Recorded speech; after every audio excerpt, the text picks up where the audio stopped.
Michael Woodhouse. Speaker, we've coming soon to the end of a long journey which began on the 24th of May, and this debate, when wound up, is going to be something of a vote of confidence in the budget and in the government's agenda. So it's opportune, I think, to reflect on what we've heard in this House and the public of New Zealand have been listening to over the last few months, and also to the alternatives that have been put up by the opposition parties.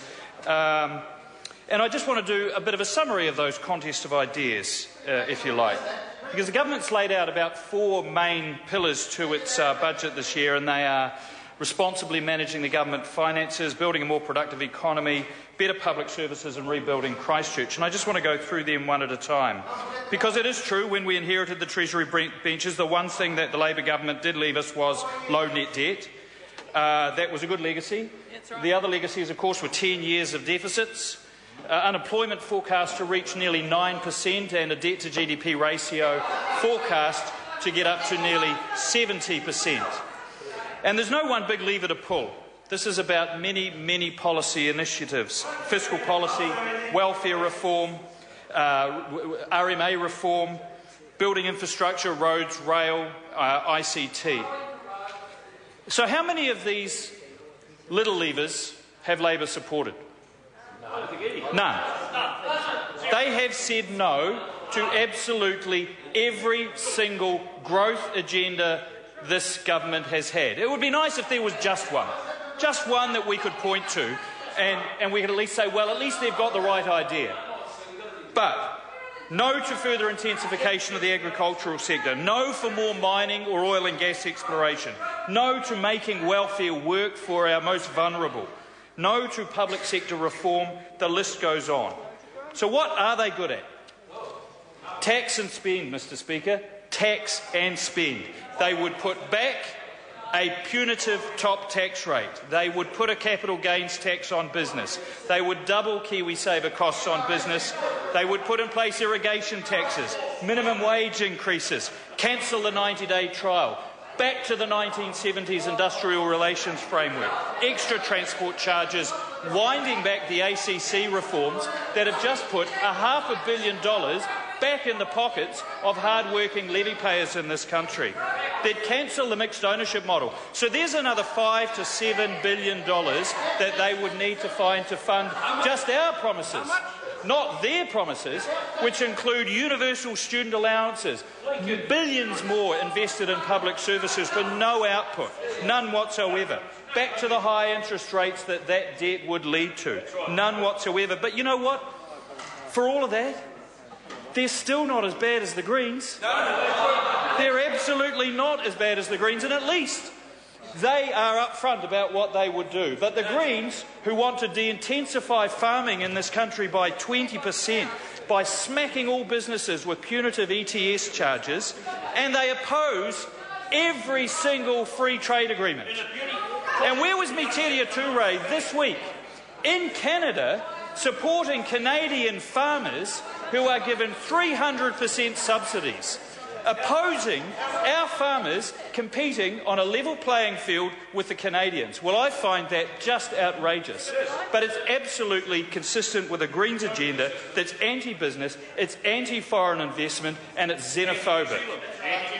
So I want to go on to that more productive economy. And I'll start with the Greens, because it's really hard in straitened times to find that extra investment to boost the economy through innovation, through the Performance-Based Research Fund, through the new Advanced Training Institute, through the many other initiatives we've had to improve science and innovation in this country. But we've done it. And what did that icon of science in this country say about the Greens' policies, Mr. Speaker? And that would be the late Sir Paul Callaghan, because he didn't beat around the bush. He thought that the Greens' policies were quite crazy.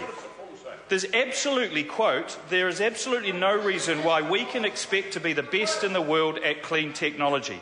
It is absurd in particular because we have proven particularly dreadful at developing advanced knowledge-based industries or leading technologies in any of those areas. What he thought our brilliance was in was the weird stuff.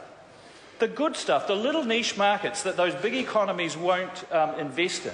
And we're good at agricultural science. We're very good at agricultural science, which is why the government is investing in those things.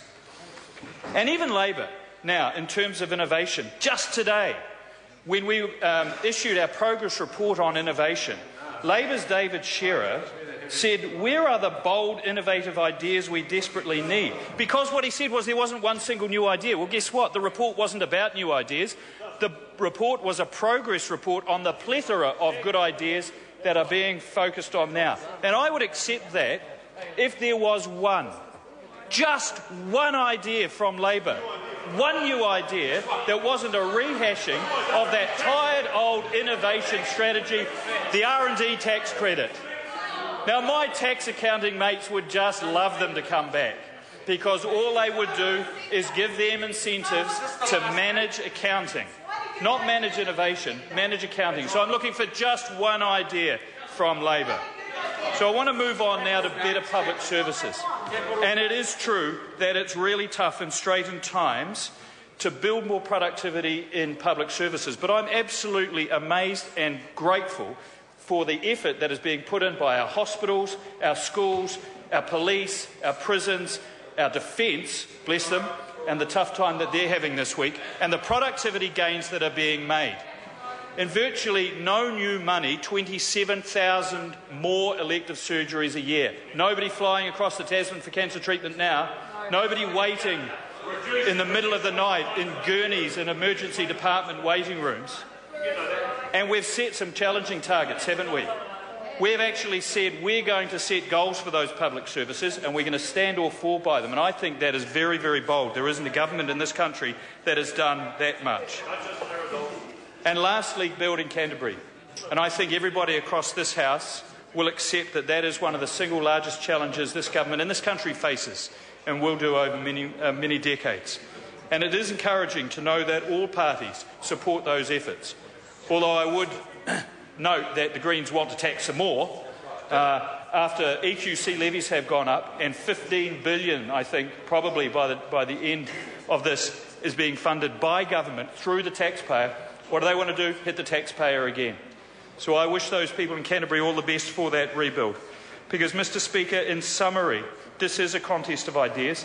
It's a contest of ideas in this budget put up by a government with prudent fiscal policy, spending restraint, led by an outstanding leadership team, and not just the Prime Minister, and a disciplined caucus, and as Senior Whip I can speak from experience with that, and contrasted with an opposition pseudo-led by three Davids and a Goliath, wrecked by infighting, no policies, no ideas, angry opposition, and a Greens, the worst anti-business, anti-foreign investment party in this parliament, bar none.